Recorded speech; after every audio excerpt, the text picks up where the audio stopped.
want to open the floor back up. I mean, I know we've been just kind of talking. If anybody else had any questions, I know that there was something that was said that some wanted to know about the various streams of income that you could try to that you can capitalize on. I think Steve is very right with what he's doing, and that's actually an area that I'm working more strong on. We might have to have a conversation later. Is monetization on YouTube. That is huge. That's definitely a stream of income. Of course, you want to make sure that you guys are registered with like a ASCAP, BMI, CSAC. Make sure you're on one of those. That's another stream of income by itself. So those are two streams. You have your Sound Exchange.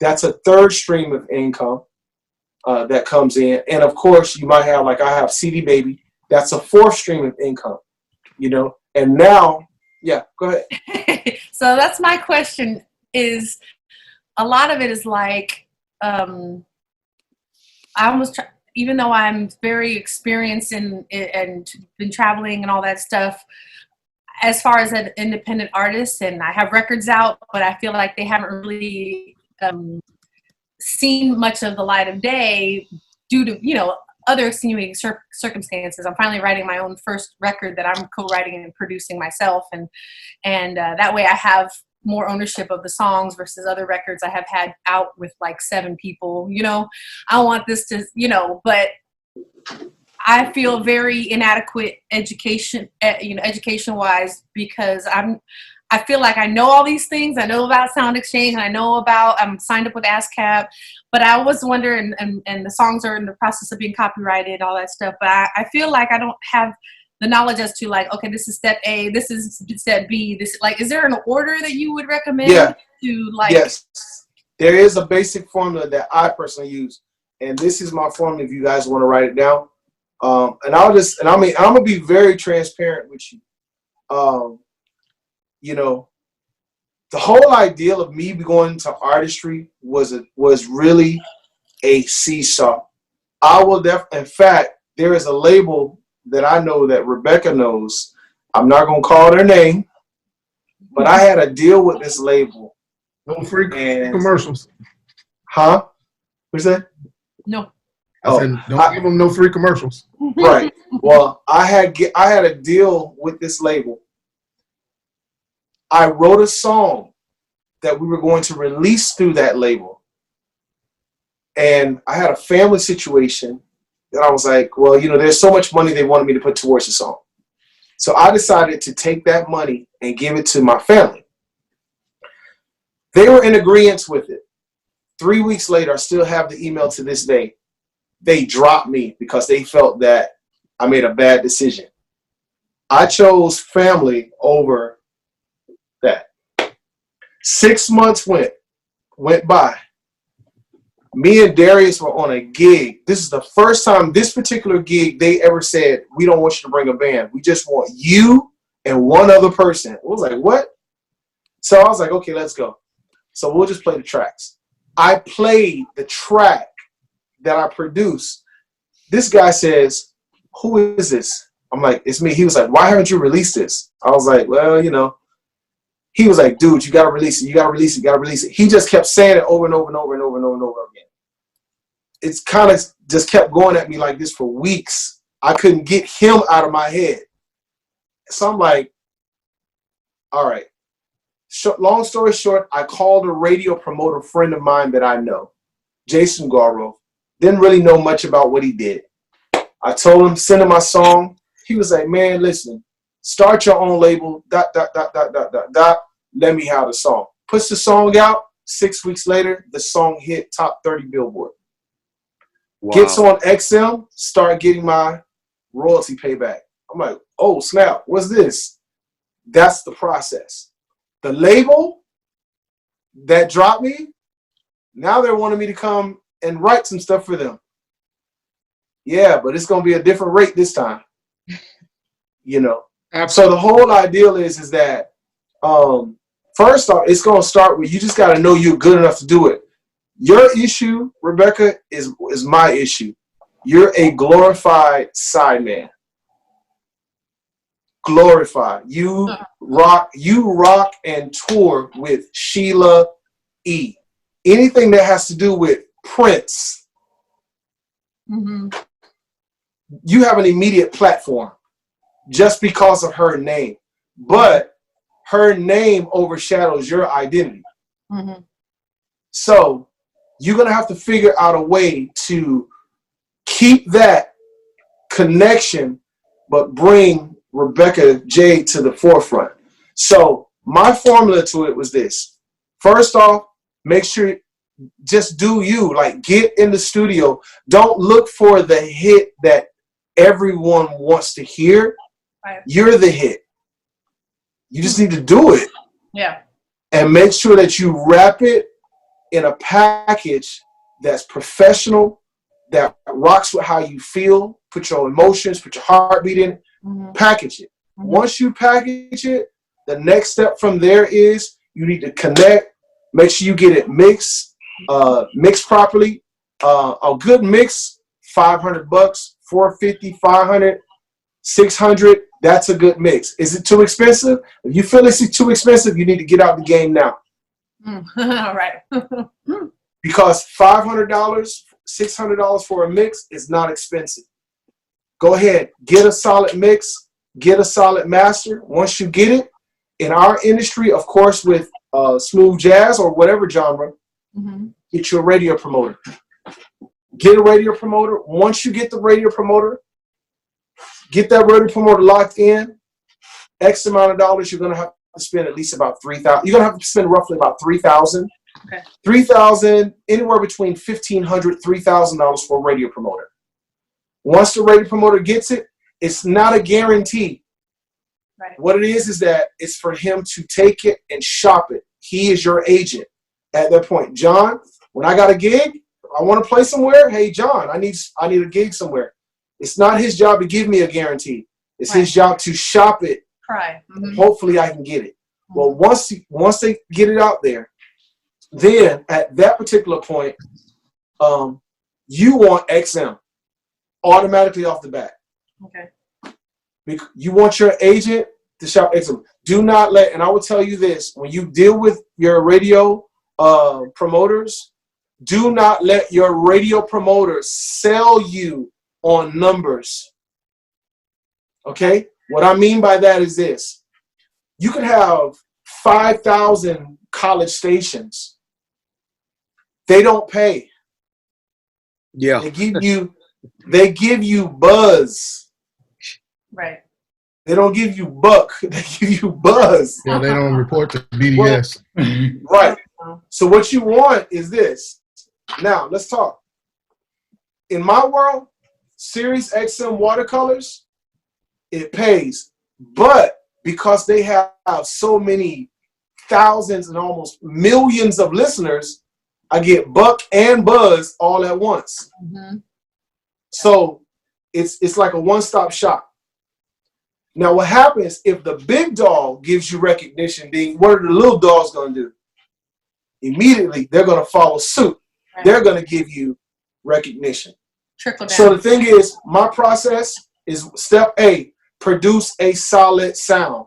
Step 2, find someone. Before you continue on with that, how many songs do you think is proper? Cause I have 4 that are pretty much ready to go right now. Okay, well, that's two different lanes, because if anything right now, most people, because of how the digital world is set up, most people don't buy albums online. They buy what they want to hear. Right. So meaning that they'll just buy the single. I like that one song. I'm gonna pay 99 cents for that stream and let it ride. Right. So, but you want to do a full album. You want a catalog of music. That catalog of music, I personally think EPs are a waste of time. Because at the end of the day, in our genre, if I have a full album on iTunes, okay, and I take that full album and package it and go to a festival, I can now sell that album at full price, competitive with the Boney James, the Elon Trotmans, the Sheila E's, and all of them, versus an EP of 5 songs. Right. You undercut yourself. Because Right now, if you go to a festival, even if we did a side show, if I did a show for John, I've taken my albums there and sold them for $20 each, minimum. You can't sell it. That's 10 songs. So what do you think you're going to get with 5? Right. Why undercut yourself? Right. Nathan, I got a question for you. Yeah. So you're talking about getting a radio promoter, right, to get you Yes. out of there. What about the people who have not hit that plateau yet and they haven't drawn the attention of a radio promoter? What do you recommend to draw the attention of a radio promoter? You got a great song, you crafted, you spent time, you got a good mix, everything's solid, but you still haven't drawn the attention of a radio promoter. What is your, besides playing gigs, do you have any advice for people to get in front of that radio promoter? First, you need to get some tenacity and push behind you, because one, a radio promoter is not coming to seek you out. It's your job to seek them out. And because you got to understand, that's a service. It's a paid service. So they're not your boss. You're their boss. That's right. So at the end of the day, if they said, hey, I'm taking you on as a client, then at that point, now y'all have a partnership, but overall, you're the boss. But you have to go to them. How do you get their attention? Package your stuff right. Gotcha. You package your stuff right. It's no difference. Go online. You get a list of all the radio promoters. Go online. Get the list of the promoters. Do not send them garbage. Don't send them something that you just did in a key. You need to make sure you have a well-packaged sound. Now, I will say this, going back to the process, because I'm still stuck on the step A's and B's. One of the things that I have done, and I will say this, my music director, I'm bringing him because we do talk a lot. He's produced some new music. It's amazing, yo. It's amazing. However, it's taken him loss. Last year, he released a single. Didn't do well. It didn't get on nothing. He lost the money. But he still took the risk. It got him some play, and it gave him knowledge. It was not failure. What it was time to refine. Go back, restructure. So the first thing I do with my process, even when I write produce. When I produce my song, I go listen to the top 20, top 30 Billboard songs. I listen to them because they're telling me what's relevant. You know, one of my good friends is Stokely from Mint Condition. Stokely told me, he was like, man, I was like, what's the key to you doing your stuff now? He was like, bro, he said, I'm playing the same chords I was playing when we came back in 91. He was like, the only difference is I just made my sounds relevant to what's happening now. My beats, my snares, my kicks, my hi-hats, everything is relevant to how it works now. So make sure your production is relevant. Live bass, play it. Get off, stop playing live bass on the keyboard. Play it. You want a drum sound? Play it. If you want real drums or get real samples, you know, but don't stop. This fake stuff is like, no, get it. Play it for real. There are musicians that will do it, but get a relevant sound. Once you package it right, when you hit the radio promoter up, don't oversell yourself. Don't do any of that stuff. Put yourself out there and be like, yo, this is my situation. Now, I will definitely say this to you, Rebecca, because of your connection, you have a lot of radio promoters at your disposal. What I would be focusing is, don't focus on the radio promoter. You need to focus on the product. Make sure your product is there. Once you get the product, get it in the hands of the radio promoter. But then at that point, you need to be looking at your ASCAP, your sound exchange. Make sure you got all those things in place. That's because that's the order. I'm sorry. That's the question I also had, was that even that foundation, before I take it to a radio, what do I make sure? I need to make sure it's all the songs are copyrighted. I need to make sure they're listed on ASCAP or BMI. Is there anything else other than that? And then the sound. Well, just make sure. First step, of course, is copyright. Second, make sure that the song is actually registered on Sound Exchange. You will have to have what's called an ISRC. It's ISRC. Yeah, ISRC, right? Right. You have to have the ISRC. You gotta do that in master. No, you gotta have that to even master. What's that one time? Say that again. I'll say you're gonna need that code before you even master. It's got to be embedded in the master copy. Okay, good to know. Yeah, because I have the songs. Actually, no. Actually, you know what? Actually, you don't. Because like doing the song, putting the song out without that ISRC code, it voids anything else you do. It's like a social security number to your song. Very true. That's what it is. So without that, there's no way to trace it or track it back to you for you to make any kind of revenue off of it. Very true. And what you want to do is that the way to make sure you get the code is you got to do it through your distributor. That's how I got mine. I do all mine through my distributor. So whenever I submit my music to to CD Baby or whatever your distributor is, once you get it in, they give you an ISRC code. I take that code, I use that code for Sound Exchange, and then it goes from there. But you just want to make sure and you physically need to go on there on each one of those sites. When you do the singles, put it in. All right. Once you're done with that process, radio promoter time. Okay. Can I say for Rebecca? I'm looking at your YouTube. I think right now you've got a good-looking page. You have 356 subscribers. I just subscribed to your channel, but the last time you uploaded a video was 2 years ago. I know. All right. So yeah. You want? I don't.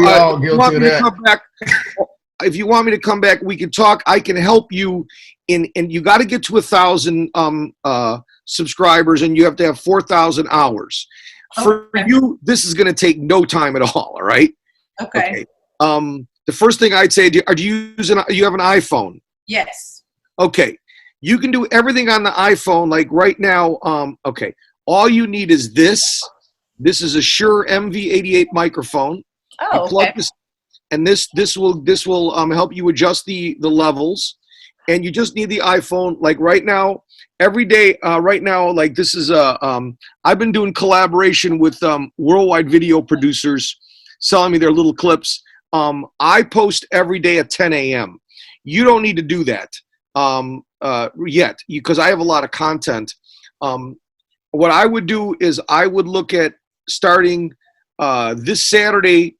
Come on up. You don't have to all be about music. People want to hear what's going on in my life. Go to my channel. I just subscribed to you. Okay. I have music videos. I talk about things.